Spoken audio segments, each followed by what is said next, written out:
So welcome to the step 10 of 40 days to financial transformation. Well हम बात कर रहे हैं राहुल की, जो कि एक मिडिल क्लास फैमिली से बिलोंग करता है, 18 साल का लड़का है, पर उसे फाइनेंशियल लेवरेजिंग सीखने की क्या जरूरत है। अब ये फाइनेंशियल लेवरेजिंग जो लिखा है ये आपका ना लाइफ में बहुत काम आने वाला है। अब लेवरेजिंग का मतलब क्या होता है, आज इसे हम डिटेल में समझेंगे। हमने बात करी थी कि राहुल को कुछ इन्वेस्टर्स मिल सकते हैं जो उसके आइडिया में इन्वेस्ट कर सकते हैं। सो ये इन्वेस्टमेंट लेना, उधार पे पैसे लेना, लोन लेना, इसकी क्या जरूरत है। सी देखिए, जब हम अमीर बनने की बात करते हैं तो बेसिकली आपको तीन तरीके समझ आएंगे। मैं तीनों तरीके आपको समझाने की कोशिश करता हूं। तो अगर आपको अमीर बनना है तो सबसे पहला और सबसे जो आसान तरीका लोगों को समझ आता है वो ये होता है कि पैसा कमाओ, अर्न करो और अपने ही पैसे को इन्वेस्ट करो, जो कि बहुत अच्छा तरीका है। इसके ऊपर अभी हम बात करने वाले हैं।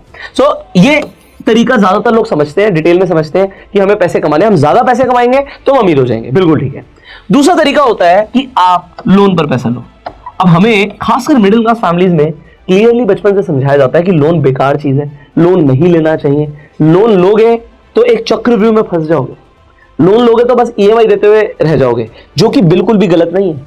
ये सारी बातें जो आपने सुनी है ये सही है, पर किस सिनेरियो में इसे भी हम समझेंगे। और तीसरा तरीका होता है कि आप किसी को अपने साथ पार्टनर बना लो और इन्वेस्टमेंट ले लो। अब ये इन्वेस्टमेंट जब हम लेते हैं तो बेसिकली आपने सुना होगा कि हम इक्विटी के बदले में इन्वेस्टमेंट लेते हैं। अब ये क्या होता है इसे भी हम आज समझेंगे। तो लेवरेजिंग इसका मतलब क्या है, सबसे पहले फाइनेंशियल लेवरेजिंग को समझते हैं। तीन तरीके आपने समझ लिए। देखिए एग्जांपल के लिए, आपके पास कोई बिजनेस आइडिया है। अब इस बिजनेस आइडिया में आपको ऐसा लगता है कि 100% की रिटर्न्स आ सकती हैं अगले 6 महीने के अंदर। आपको गया ये तो बहुत कमाल की चीज है, 100% मतलब पैसा डबल हो जाएगा। सो अगर आपके लिए एग्जाम्पल के लिए आपके पास 10 लाख रुपए है और अगर आपको ऐसा लगता है कि यार एक बिजनेस करेंगे इसमें 10 लाख लगेंगे, या कोई इन्वेस्टमेंट है इसमें 10 लाख रुपए लगेंगे, और मुझे कन्विक्शन है, इस बिजनेस आइडिया के ऊपर कन्विक्शन है, इन्वेस्टमेंट के ऊपर हमें कन्विक्शन है कि भाई 6 महीने के अंदर ये 10 लाख रुपया 20 लाख रुपए हो जाएगा। सो आपको कह रहे तो बहुत कमाल की चीज है। बट लेवरेजिंग कहां से काम आती है? लेवरेजिंग तब काम आती है जब आपको पता है कि ऐसा हो सकता है, इसके चांसेस बहुत ज्यादा है। तो आप क्या करते हो, आप नंबर 1 आप लोन ले सकते हो। अगर आप लोन लेते हो तो क्या हो सकता है, लोन लेके हो सकता है आपके पहले 10 लाख थे, आपने बैंक से 40 लाख का और लोन ले लिया, अब आपके पास हो गया 50 लाख रुपए। मैं आपको इसका रियल लाइफ एग्जांपल एक नहीं दो दूंगा, तो मैं आपको दो रियल लाइफ एग्जांपल देने वाला हूं। सो 50 लाख रुपए हो गए आपके पास। और अगर मान लेते हैं आपका आइडिया काम किया और 6 महीने के अंदर ये 50 लाख रुपए हो गए 1 करोड़ रुपए, तो आपने बैंक के 40 लाख रुपए उन्हें वापस कर दिए और कुछ ब्याज भी दे दिए, और आपके 10 लाख रुपए आपके पास थे, है ना। तो माइनस कर लेते हैं इन 1 करोड़ रुपए में से। सबसे पहले तो बैंक के आपको 40 देने, है ना, और 10 तो आपके पास थे, बचे 50। कुछ इंटरेस्ट वगैरह दोगे तब भी आपके पास तकरीबन 40-45 लाख रुपए ज्यादा ही बच जाएगा। तो ये आपके पास आ गया। अब ये कितने गुना हो गया, यहां पर आप कमा रहे थे 10 लाख और मैं कहता हूं आपको बहुत हैवी इंटरेस्ट में भी पैसा मिला, तब भी आपने 10 की जगह कमा लिए 40 लाख। ये होता है लेवरेजिंग का फायदा। आपने यहां पर जब मैं लोन की बात कर रहा हूं, आपने अश्विनी ग्रोवर जी का नाम सुना होगा। उन्होंने जोमेटो के आईपीओ में पैसा लगाया, आपको पता लगा उनको प्रॉफिट हुआ। भाई जब आईपीओ में हम पैसा लगाते हैं तो रिस्क डेफिनेटली होता है, बट अगर लिस्टिंग गेन्स अच्छे मिल गए तो हमें प्रॉफिट भी हो सकता है। उन्होंने, आपने सुना होगा कि एक उनकी कॉन्वर्सेशन भी बहुत वायरल हुई थी जब वो किसी कोटक के एम्प्लॉय से बात कर रहे थे और कोटक ने उनका लोन रिजेक्ट कर दिया था। Hello, hi sir, how are you? हाँ जी, sorry I don't know sir what you are saying.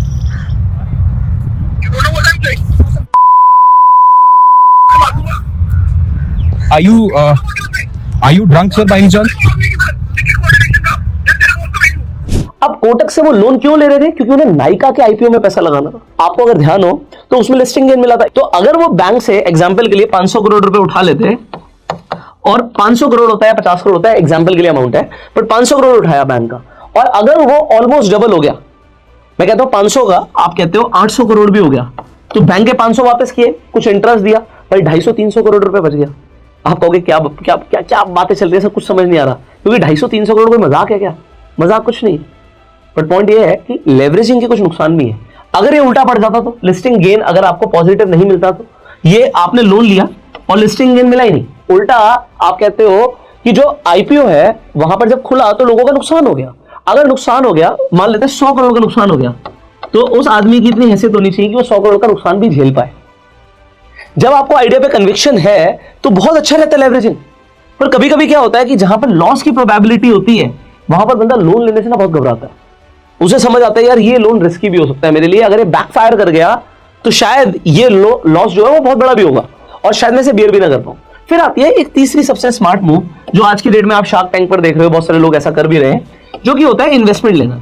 जब हम इन्वेस्टमेंट लेते हैं तो ये किस तरीके से काम करता है, मैं बहुत सिंपल टर्म्स में आपको समझाता हूं। आपको ये पता लगता है, मैं जहां रहता हूं, आप जहां पे रहते हैं, या राहुल जहां पे रहता है, तो राहुल के बगल वाला जो घर है वो फैमिली डिस्प्यूट की वजह से सिर्फ 1 करोड़ का बिक रहा है। 1 करोड़ का एक घर बिक रहा है, फैमिली में डिस्प्यूट हो गया, कोई भाई भाई में लड़ाई हो गई, वो घर बेच रहे हैं, 1 करोड़ रुपए का बेच रहे हैं। 1 करोड़ रुपए का एक लैंड आपको मिल रहा है, एक घर मिल रहा है। चलिए, अब वो रियल एस्टेट की जो वैल्यू है आपको पता है, वो तो 2 करोड़ है। राहुल ने कुछ टाइम पहले, उसके फादर ने पता किया था, उसे राहुल को पता लगा कि जो उनके घर की वैल्यू है वो तकरीबन 2 करोड़ रुपए, और 2 करोड़ में उनका घर बिक सकता है एग्जांपल के लिए। पर बगल वाला ही घर, बिल्कुल साथ वाले घर, सेम साइज, सेम लोकेलिटी, वो फैमिली डिस्प्यूट की वजह से 1 करोड़ का बिक रहा है। अब अगर राहुल के पास अपॉर्चुनिटी के साथ साथ पैसा हो तो राहुल को यह पता है कि यार ये 1 करोड़ का खरीद के इसे कल को 2 करोड़ या आसपास की वैल्यू में बेचा जा सकता है। तो कितने का फायदा है? 1 करोड़ का फायदा है। बट अगर राहुल के पास पैसे होंगे तभी तो वो ये कर पाएगा। अब राहुल की अगर प्रोफाइल, अब राहुल तो 18 साल का लड़का है, तो उसे तो कोई लोन देगा ही नहीं, क्योंकि अभी कोई सिविल स्कोर नहीं है, कुछ है ही नहीं, उसकी इनकम नहीं है, तो लोन नहीं मिलेगा।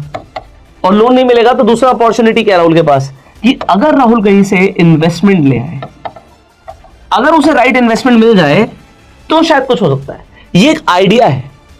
इस तरीके से अगर राहुल को एक इन्वेस्टर मिल जाए, मैंने बोला था कि राहुल ऐसे सर्कल में जाना शुरू कर दिया राहुल ने, जहां पे उसके आसपास अमीर लोग हैं। अब अमीर लोगों के पास पैसा है और वो अपॉर्चुनिटी ढूंढते हैं, और राहुल कहता है कि यार एक ऐसी डील है मार्केट में जो 50% वैल्यूएशन मिलती है। जनरली 50% पे नहीं मिलती है चीजें, मतलब एक सिनेरियो है ये, हो सकता है 1.5 करोड़ की चीज 1 करोड़ में मिल रही हो, इतना हो सकता है, बट जनरली 50% पे रियल एस्टेट बहुत कम आती है, बट आती है, ऐसा नहीं कि नहीं आती। तो 1000 में से आप कह सकते हो 5-10 डील ऐसी हो भी सकती है जिसमें 50% की आपको सीधा सीधा एप्रिसिएशन मिल जाए, अगर आपको वो डील मिल जाती है तो। बेसिकली ये कब हो जाता है, ये 50% वाली डील जब मार्केट में आपको मिलेंगी ना, ये जो बैंक की डिस्प्यूटेड प्रॉपर्टीज होती है, जो लोग बैंक से लोन लेके प्रॉपर्टी ले लेते हैं। तो अभी हम लोन की बात कर रहे थे इससे पहले, अब किसी ने लोन ले लिया बट वो चुका नहीं पा रहा, तो वो जो प्रॉपर्टी है वो डिस्प्यूट में जाती है और फिर वो ऑक्शन पे जाती है। तो ऑनलाइन ऑक्शंस होते हैं, अगर आपको ऑक्शन में प्रॉपर्टी मिल जाती है तो जनरली अगर कोई अच्छी प्रॉपर्टी आपको मिल गई ऑक्शन में, तो ऐसा कई बार होता है कि आपको 50% या 40% डिस्काउंट पे प्रॉपर्टी मिल जाती है, और अगर आपके नाम हो जाती है उसके बाद आप बेचते हो तो डेफिनेटली आपको फायदे हो सकते हैं। बट रियल एस्टेट का जो बिजनेस है वो थोड़ा सा डिफरेंट है, तो ये लोकेलिटी टू लोकेलिटी वेरी करता है, इसमें बहुत सारी चीजें, बहुत सारे फैक्टर्स इन्वॉल्व रहते हैं। सबसे इंपॉर्टेंट होता है लोकेशन। सो ये एक आइडिया था। अब अगर राहुल ने किसी को पिच किया कि ऐसा है जी, एक ऐसी डील है, मैं आपको बता सकता हूं 1 करोड़ की चीज है और वो 2 करोड़ की वैल्यू रखती है, तो सीधा सीधा 1 करोड़ का प्रॉफिट है, और हम अगले 3 से 6 महीने के अंदर इसमें 1 करोड़ का प्रॉफिट जनरेट कर सकते हैं। अब राहुल कहता है कि जी मैं इन्वेस्टमेंट नहीं कर सकता, इन्वेस्टमेंट आप करेंगे, मैं आपको डील बताऊंगा, आपकी मीटिंग कराऊंगा, सब कुछ कराऊंगा, बट प्रॉफिट का 10% मैं लूंगा। फेयर डील, 10% मैं लूंगा। 1 करोड़ का 10% होता है 10 लाख रुपए। आपको लग रहा होगा मैं क्या बातें कर रहा हूं, बट मैं ना आपको जेन्युइनली बता रहा हूं, ऐसा मार्केट में होता है। रियल एस्टेट मार्केट में ना जो डीलर्स होते हैं, बेसिकली उन्हें पता होता है कि कौन सी प्रॉपर्टी अंडर वैल्यूड प्राइस में आई हुई है। वो इन्वेस्टर को इस तरीके से कन्विंस करके इन्वेस्टमेंट करवा भी देते हैं, और ये 10% मैंने एक बहुत छोटा अमाउंट लिखा है, इससे बड़े बड़े अमाउंट्स में भी बातें हो जाती है, because it is a very personalised business. So ये जो बिजनेस है वो 1-to-1 रिलेशंस के ऊपर बहुत ज्यादा वर्क करता है, तो जिसके जो रिलेशंस है उसके ऊपर मैटर करता है। Rahul can actually earn 10 lakh rupees this way. अब इसमें क्या हुआ, राहुल ने एक बिजनेस पार्टनर बनाया। मान लेते हैं राहुल के पास आधा ही पैसा था, राहुल के पास 1 करोड़ नहीं था, 50 लाख था, उसे 50 लाख की जरूरत है, और उसने किसी को कन्विंस किया कि वो भी 50 लाख रुपीस राहुल के साथ इन्वेस्ट कर दे। आपको पता है ना, एक प्रॉपर्टी को एक आदमी, 2 आदमी, 3 आदमी मिलकर भी खरीद सकते हैं। सो जो ओनर होगा, जब आप रजिस्ट्री कराने जाएंगे तो 3 ओनर हो जाएंगे प्रॉपर्टी के, उसमें लिखा जाएगा किसका कितने % शेयर है। सो एक प्रॉपर्टी के मल्टीपल ओनर्स भी हो सकते हैं, तो राहुल को ये चीज भी पता है, और इस तरीके से राहुल ने किसी को पार्टनर बनाया। बट इसमें फायदा क्या हुआ, अभी अगर राहुल के पास सिर्फ 50 लाख थे तो वो प्रॉपर्टी खरीद ही नहीं सकता था, तो प्रॉफिट हो ही नहीं सकता था। पर किसी को 50% पार्टनरशिप देने के बाद व्हाट हैपेंड, हुआ क्या, 1 करोड़ का प्रॉफिट हुआ, दोनों को अपनी अपनी इन्वेस्टमेंट पे 100% की रिटर्न मिली। This is something, this is the power of leveraging. अब इसके ऊपर मैं आपको रियल लाइफ एग्जांपल देता हूं। आपने वेदांता ग्रुप के चेयरमैन के बारे में सुना होगा, मैंने आपको बोला था कि ऐसे लोगों के सर्कल में जाओ जो लोग अमीर हैं। तो वेदांता ग्रुप के जो चेयरमैन है उनका नाम है अनिल अग्रवाल जी। इन्हें मेटल किंग भी कहते हैं, बिलियनर आदमी, आपको पता है शेयर मार्केट में शेयर भी आपको वेदांता का मिल जाएगा। मैं यहाँ पे ये बताना चाहता हूं कि एक बार इनकी मुलाकात हुई धीरू भाई अंबानी जी से। अब जब धीरू भाई अंबानी के सर्कल में आए तो उस टाइम पे ना इन्होंने माइनिंग बिजनेस शुरू करना था। माइनिंग बिजनेस के लिए इन्हें पैसे चाहिए थे, उनके पास पैसे नहीं थे, तो अनिल अग्रवाल जी को तकरीबन 50 लाख रुपए की जरूरत थी उस टाइम पे। धीरू भाई अंबानी जी ने पैसे नहीं दिए। यही समझने की जरूरत है आपको। आपको क्या लगता है कि आपको अमीर लोग मिलेंगे और वही पैसा दे देंगे? जरूरी नहीं कि वही पैसा दें। पर धीरू भाई अंबानी ने क्या बोला अनिल अग्रवाल जी को, उनका आइडिया सुना, उन्हें लगा पोटेंशियल, उन्होंने कहा कि शाम को ना पार्टी है, पार्टी में आ जाओ। तो धीरू भाई अंबानी ने अग्रवाल साहब को इन्वाइट कर लिया पार्टी में। अब पार्टी में अंबानी साहब ने अपने बैंकर से मिलवाया अग्रवाल साहब को, और बैंकर को समझ आ गई बात, धीरू भाई अंबानी जी की रेपुटेशन भी थी, और यहां पर अग्रवाल साहब को 50 लाख का लोन मिल गया। यह फायदा होता है कनेक्शंस बिल्ड करने का लाइफ में। आपको लाइफ में आगे बढ़ना है, डेफिनेटली आपके पास कुछ पैसा होगा जो आप कमाओगे, जो कि बहुत अच्छी बात है। पर अगर आपको अपॉर्चुनिटी मिलती है कोई और उसके लिए आपको लोन लेना पड़ता है या किसी को पार्टनर बनाना पड़ता है, इन्वेस्टमेंट लेनी पड़ती है, तो इसमें कोई बुराई नहीं है। ये आपको माइंड से निकालना पड़ेगा। अब क्योंकि मिडिल क्लास फैमिलीज में हमेशा से बताया जाता है लोन मत लो। मैं आपको एक और रियल लाइफ एग्जांपल देता हूं। सो मेरा एक फ्रेंड है, उसने एक रियल एस्टेट अपॉर्चुनिटी डिस्कवर करी जस्ट आफ्टर द लॉकडाउन। तो लॉकडाउन खत्म ही हुआ था, मार्केट में रियल एस्टेट में थोड़ी सी शांति थी। उसने एक अपॉर्चुनिटी देखी कि भाई एक प्रॉपर्टी मिल रही है जो कि सिर्फ 5 करोड़ की मिल रही है, बट उसकी लोकेशन A1 है, 5 स्टार लोकेशन एकदम, और 5 करोड़ की प्रॉपर्टी है। और ये प्रॉपर्टी आज की ही डेट में तकरीबन 6, 6.5, 7 करोड़ की वैल्यू रखती है। मतलब 1.5-2 करोड़ रुपए इस पे ऊपर आज ही मिल सकता है अगर इसे कोई खरीद ले तो। अब आप कहोगे ऐसी चीज जो 1.5 या 2 करोड़ महंगी बिक सकती है तो 5 में क्यों मिल रही है? होता क्या है, रियल एस्टेट के अंदर ना इतनी लिक्विडिटी नहीं होती है जैसे शेयर मार्केट में होती है। आपको रिलायंस का या टाटा मोटर्स का शेयर बेचना है तो आप बस अपना सौदा लगाते हो और लिमिट ऑर्डर एग्जीक्यूट हो जाता है, मार्केट ऑर्डर एग्जीक्यूट हो जाता है। रियल एस्टेट में ऐसा नहीं होता। तो बायर जरूरी नहीं कि एकदम से आ जाए, हो सकता है 1 महीने में मिले, हो सकता है 1 साल में मिले, हो सकता है 1 हफ्ते में मिले। तो डिपेंड करता है कि कितने टाइम में बायर मिल रहा है। तो अपॉर्चुनिटीज आती हैं, किसी को पैसे की जरूरत है, 5 करोड़ की चीज मिल रही है। अब उसके पास पूरे पैसे नहीं थे। उसने क्या किया, उसके पास 3 करोड़ रुपए थे, उसने 2 करोड़ का लोन अप्लाई किया। अब कमाल की बात, उसकी इन्वेस्टमेंट इतनी ज्यादा थी और उसके ऑलरेडी लोन चल रहे थे, तो बैंक ने उसका लोन रिजेक्ट कर दिया। अब बैंक ने लोन रिजेक्ट कर दिया। देखो, बैंक हमेशा लोन तब देने के लिए रेडी होता है जब आपको पैसे की जरूरत नहीं होती। जब आपको एक्चुअल में जरूरत होती है ना, तो बैंक लोन नहीं देता। कई लोगों के साथ ऐसा, अगर आपको लगा हो आपका ऐसा एक्सपीरियंस है तो कमेंट करके बताइएगा। So bank is always ready to give you the loan when you do not need it. So उसका लोन रिजेक्ट हो गया भाई। अब उसके पास 2 अपॉर्चुनिटी थी। पहली अपॉर्चुनिटी, वो किसी से इन्वेस्टमेंट ले और पार्टनर बनाए, जो अभी मैंने एग्जांपल दिया था, पर उसने ये नहीं किया। उसने कहा यार मेरा इस बैंक से लोन रिजेक्ट हो गया, मैं थोड़े हायर इंटरेस्ट रेट पे किसी और बैंक से अप्लाई करता हूं। अब हायर, अगर आप रेट ऑफ इंटरेस्ट देने के लिए रेडी हो, मतलब आप रिस्क ज्यादा ले रहे हो, आप ज्यादा रेट ऑफ इंटरेस्ट पे ले रहे हो, मतलब महंगा लोन उठा रहे हो मार्केट से, तो आपको लोन मिलने के चांसेस हो जाएंगे ज्यादा। तो उसे 2 करोड़ का लोन मिल गया दूसरे बैंक से, थोड़े ज्यादा रेट ऑफ इंटरेस्ट पे। बेसिकली क्या होता है, NBFCs भी फाइनेंस कर देती है, बट वो बहुत ज्यादा आपसे चार्ज करती है। यहाँ पर रेट ऑफ इंटरेस्ट ज्यादा होता है। अब उसने कहा ज्यादा छोड़ो, मुझे ये लेना है। अब उसको ना कई सारे लोगों ने मना किया, यार इतना महंगा लोन क्यों ले रहा है, ऐसी भी क्या चीज है, बट उसने कहा नहीं, ये चीज नहीं छोड़नी। उसने 5 करोड़ की चीज ले ली, कैसे भी करके चीज ले ली। अब 5 करोड़ रुपए की सिर्फ चीज नहीं पड़ती। जब आप कोई रियल एस्टेट खरीदते हो तो आपको 5 से 7%, 5% मतलब अगर आप फीमेल के नाम पे ले रहे हो, 7% अपने नाम पे, कंपनी के नाम पे ले रहे हो, तो 7% तक की स्टैंप ड्यूटी भी पे करनी पड़ती है। तो उसने वो भी पे करा और what ever he did, broker को भी पैसे दिए, तो उसका काफी खर्चा हुआ। काफी खर्चे के बाद मैं कहता हूं 5.5 करोड़ की व्यू से प्रॉपर्टी पड़ी एग्जाम्पल के लिए, ठीक है, 5.5 करोड़ रुपए उसका लग गया। आपको 5.5 करोड़ की प्रॉपर्टी पड़ गई सर, ठीक है, उसने खरीद ली। आज उसने वो प्रॉपर्टी बेची नहीं है, वो रिकवर कर गया। वो आज भी, मुझे भी एग्जैक्टली मैं जानता हूं उस फ्रेंड को, तो आज भी EMI दे रहा है। ऑल्दो उसने क्या किया, पहले लोन महंगा लिया था, उस टाइम पे उसे दूसरे बैंक नहीं दे रहे थे, बट कुछ टाइम में उसने ना अपना लोन ट्रांसफर करा लिया उस बैंक में जो मतलब सस्ते रेट ऑफ इंटरेस्ट पे लोन दे रहा था। तो लोन का इंटरेस्ट सस्ता करा लिया, पर आज उसकी प्रॉपर्टी 5.5 करोड़ की नहीं, 13 करोड़ की हो गई है। और अगर आज वो 13 करोड़ का बेचना चाहे तो आराम से उसकी 13 करोड़ की प्रॉपर्टी बिक जाएगी। कितने टाइम ड्यूरेशन में, 2.5 साल, 2, 2.5, 3 साल जो भी हुआ है। मैं 3 साल का भी अगर एक एस्टिमेशन ले लूं, 3 साल के अंदर उसका 5 करोड़ डबल से ऊपर हो गया। अब आप समझो मेरी बात को, बैंक का लोन अगर उसने दे भी दिया, भाई 2 की जगह 2.5 करोड़ भी बैंक को दे दिए, तो अगर आप 13 करोड़ में से 2.5 करोड़ माइनस करोगे तो आपके साथ सामने 10.5 करोड़ बचता है। उसमें से उसका 3 हटा दो तो 7.5 CR का प्रॉफिट। ये प्रॉफिट जो है ना, this is capital gain. Capital के ऊपर पैसा बढ़ गया। आपको समझना पड़ेगा कि इनकम बेसिकली आपको 2 तरीके की आएगी। एक आपको आती है कैपिटल गेन। मैंने आपको बताया था कि मिडिल क्लास फैमिलीज में ना कैपिटल गेन्स नहीं समझाए जाते। जो अमीर लोग अमीर बनते हैं ना, वो इस तरीके से जंप ले लेते हैं। आप समझो 7.5 करोड़ एक आम आदमी को कमाने में उसकी जिंदगी निकल जाएगी। ऐसा नहीं है कि आम आदमी के पास सेविंग में 2-3 करोड़ रुपए नहीं होते, अरे होते हैं यार। बैंक के एम्प्लॉइज की अगर आप बात करोगे ना, वो भी कंपाउंड कर करके, एसआईपी कर करके, म्यूचुअल फंड कर करके, अपने बोनस लाइफ टाइम जोड़ जोड़ के 2, 3, 4, 5 करोड़ रुपए की सेविंग कर लेते हैं, बट उनसे रिस्क नहीं लिया जाता, उनसे फिर और रिस्क नहीं लिया जाता। बट जो आदमी अमीर बन रहा है ना, वो लगातार अपॉर्चुनिटीज ढूंढता है। अब आप सोचो 7.5 करोड़ कमाने में, मैं स्टार्टिंग में आता हूं, मैंने आपको सबसे पहले बताया था 3 चीजें हैं, ठीक है, यहां पे देखो ध्यान से। ये कमाने में जिंदगी निकल जाती, एक आम आदमी की जिंदगी निकल जाती पैसा कमाने में, फिर वो इन्वेस्ट करता। तो मैंने आपको एग्जांपल दिया, ऐसे बहुत से लोग उन्होंने कमाए, जॉब्स करी, धीरे धीरे धीरे करके पैसा जोड़ा, बोनस जोड़ा, सब कुछ जोड़ा, कहीं से भी पैसा जोड़ते चले गए, कंपाउंड हुआ पैसा, और एक कई करोड़ का कॉर्पस उनका बन गया। पर उसके बाद क्या, उसके बाद वो रिस्क नहीं लेना चाहते उस पैसे के ऊपर। दूसरी चीज है, जैसे मैंने आपको एग्जांपल लोन का दिया, और तीसरा है कि आप इन्वेस्टमेंट ले सकते हो, but you have to make your mind. अब अगर आप एलॉन मस्क के बारे में समझोगे, देखो आज की डेट में एलॉन मस्क सैलरी नहीं लेते, बड़े फेमस है कि सैलरी लेते, टैक्सेस बचाते हैं। होता क्या है, जो मिडिल क्लास है ना, मिडिल क्लास टैक्सेस देते हुए रह जाती है। टाटा से नहीं, मैं भी बहुत टैक्सेस देता हूँ।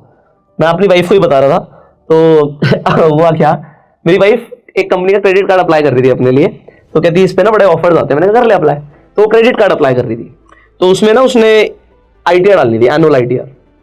तो उसने अपनी आईटीआर डाली, कह रही ये ले नहीं रहा, ये रेड दिखा रहा है, मतलब एरर दिखा रहा है। मैंने कहा क्यों हो गया ऐसा, कह रही लिखा हुआ आ रहा है कि 6 लाख से लेके 1 करोड़ तक की आईटीआर डाले।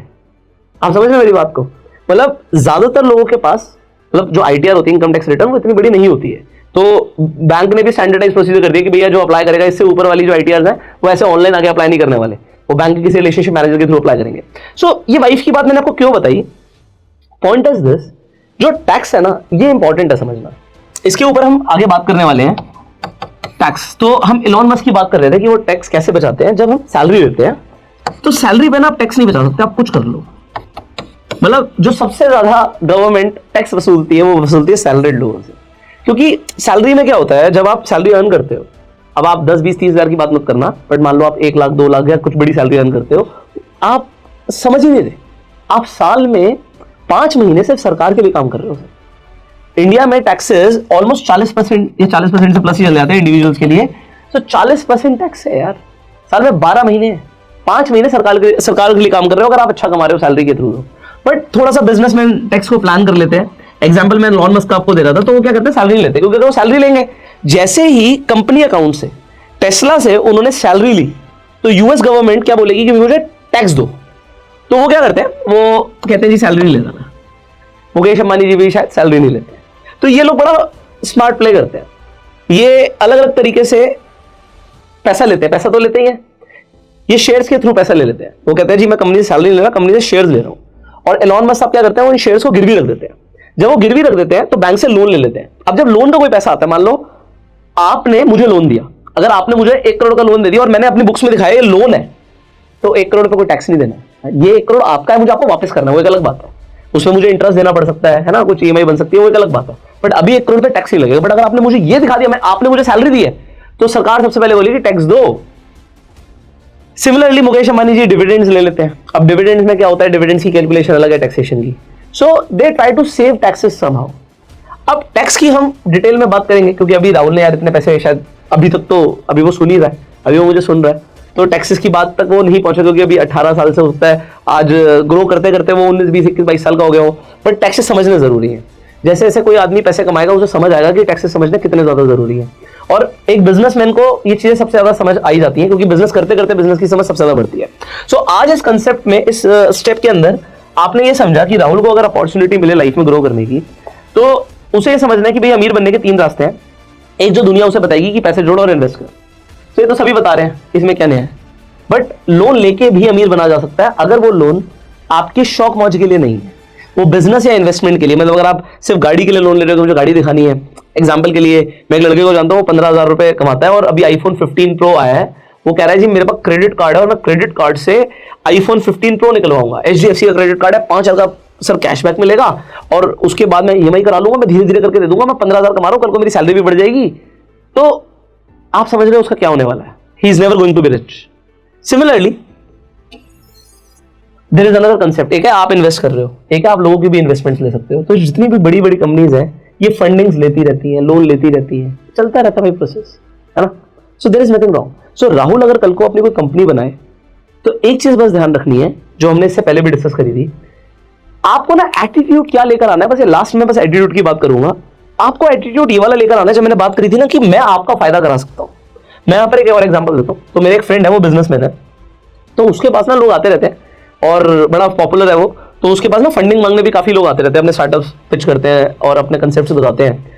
तो मैं बैठा हुआ था उसके ऑफिस में, तो एक लड़का आया, उसके साथ एक और फ्रेंड था, उसका को फाउंडर था, और उसने पिच किया वहां पे अपना आइडिया। मुझे आइडिया वगैरह तो सब सही लगा, बट मेरे फ्रेंड ने रिजेक्ट कर दिया, कहता I am not willing to invest. तो उसने कहा मैं इन्वेस्ट नहीं करना चाहता और उसे भेज दिया वापस। तो मैंने कहा इनका अच्छा तो लग रहा है बिजनेस, ठीक ठाक कर भी रहे हैं, तो तूने मना क्यों किया? तो कहता मैंने मना इसलिए किया कि ये लड़का ना बहुत नीडी लग रहा था, ये लड़का बहुत नीडी लग रहा था, मुझे कमा के नहीं देने आया, ये खुद जरूरत में है, इससे ना कंपनी के खर्चे नहीं संभाले जा रहे, इसने एम्प्लॉयज हायर कर लिए हैं, डेवलपर हायर कर लिए, सैलरीज नहीं निकल रही है इसकी, और इसने पहले भी जो पैसे उठाए हैं उनको भी कुछ कमा के नहीं दिया, मेरे से भी ले लेगा, मेरे भी पैसे डूब जाएंगे। मतलब इन्वेस्टर को सबसे ज्यादा क्या पड़ी है कि मुझे कमा के देगा नहीं देगा, उसे ये नहीं पड़ी। आप क्या सोचते हो कि मेरे पास आइडिया बहुत बढ़िया है, इन्वेस्टर इन्वेस्ट कर देगा? अरे इन्वेस्टर को इन्वेस्टर तभी करना है जब उसे दिख रहा है मेरा पैसा ग्रो के वापस आएगा। जब मैंने एग्जांपल आपके सामने दिए थे कि भाई आपको कोई डील मिलती है जो 1 करोड़ की चीज 2 करोड़ की बिक सकती है, या एक चीज जिसके अंदर सामने वाले को प्रॉफिट दिख रहा है, यार 100% का प्रॉफिट है, तो पैसा लगाने के लिए दुनिया रेडी है, क्योंकि आप सामने वाले को अपॉर्चुनिटी दिखा रहे हो, प्रॉफिट दिखा रहे हो। बट लोग क्या दिखाते हैं? डेस्परेशन दिखाते हैं, हमें पैसा दो, हमें जरूरत है। भाई पैसे के पीछे भागोगे, लड़की के पीछे भागोगे, दोनों नहीं मिलेगी।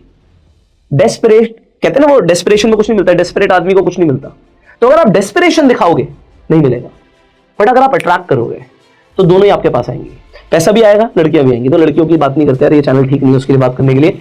यू नीड टू अट्रैक्ट यार, और इट इज ऑल्सो फॉर, सिर्फ लड़कियों की बात नहीं है, लड़कों के लिए भी बात है। तो आपको क्या करना है, आपको सामने वाले को अपॉर्चुनिटी दिखानी है कि तेरा फायदा है ना। आपको किसी लड़की से प्यार है, आपको लगता है यार वो बड़ी सुंदर है, वो मुझे अपना टाइम दे रही है, आप उसे अपना टाइम दे रहे हो, आप ये तो सोच ही नहीं रहे, मतलब आपकी कोई वैल्यू नहीं है, आपके आइडिया की कोई वैल्यू नहीं है। सामने वाला एक रिलेशनशिप में तब आएगा जब आपको भी कुछ मिल रहा है और सामने वाले को भी कुछ मिल रहा है। सिमिलरली कोई बिजनेस डील में भी तभी आएगा जब सामने वाले को भी कुछ मिल रहा है और आपको भी कुछ मिल रहा है। पर आपको डेस्परेशन नहीं दिखानी। देखो एक दिन में क्लियर नहीं हो सकता है, पर इसके ऊपर हम आने वाले एपिसोड में बात करने वाले हैं। एंड अभी तो सिर्फ 10 ही दिन हुए हैं, तो 30 दिन की जर्नी बाकी है। तो काफी कुछ ऐसी चीजें जो मुझे लगता है कि राहुल के साथ मुझे शेयर करनी चाहिए। See I am not the best, I am not the perfect, मुझे पता है, पर जितनी अंडरस्टैंडिंग मुझे फाइनेंस की है, बिजनेस की है, या मुझे लगता है कि पैसे के बारे में ये चीजें राहुल को पता होनी चाहिए, या मेरे यंगर सेल्फ को पता होनी चाहिए, मेरे छोटे भाई को पता होनी चाहिए, मैं वही बता रहा हूँ आप लोगों को। एंड आई होप आप लोगों को इस सीरीज में मजा आ रहा होगा, आपको सीखने को मिल रहा होगा। अगर आपको ये सीरीज वैल्यूबल लग रही है, इसे शेयर कीजिए अपने सारे दोस्तों के साथ। आपका अगर फैमिली ग्रुप बना हुआ है तो उसमें शेयर कीजिए, आपका फ्रेंड्स सर्कल का ग्रुप बना हुआ है, स्कूल का ग्रुप बना हुआ है, शेयर कीजिए इस वीडियो को, सो दैट मैक्सिमम लोगों तक ये वैल्यूबल इंफॉर्मेशन पहुंचे। आप प्लेलिस्ट का लिंक भी शेयर कर सकते हो, प्लेलिस्ट आपको एंड स्क्रीन पर मिल जाएगी। I will see you in the next video. प्यार देने के लिए लाइक कर सकते हैं, सवाल है कमेंट्स में पूछ सकते हैं, और सब्सक्राइब नहीं किया सब्सक्राइब कर लीजिए, बेल आइकन पर क्लिक कीजिए। So see you in the next video, till that time you go self made and जय हिंद।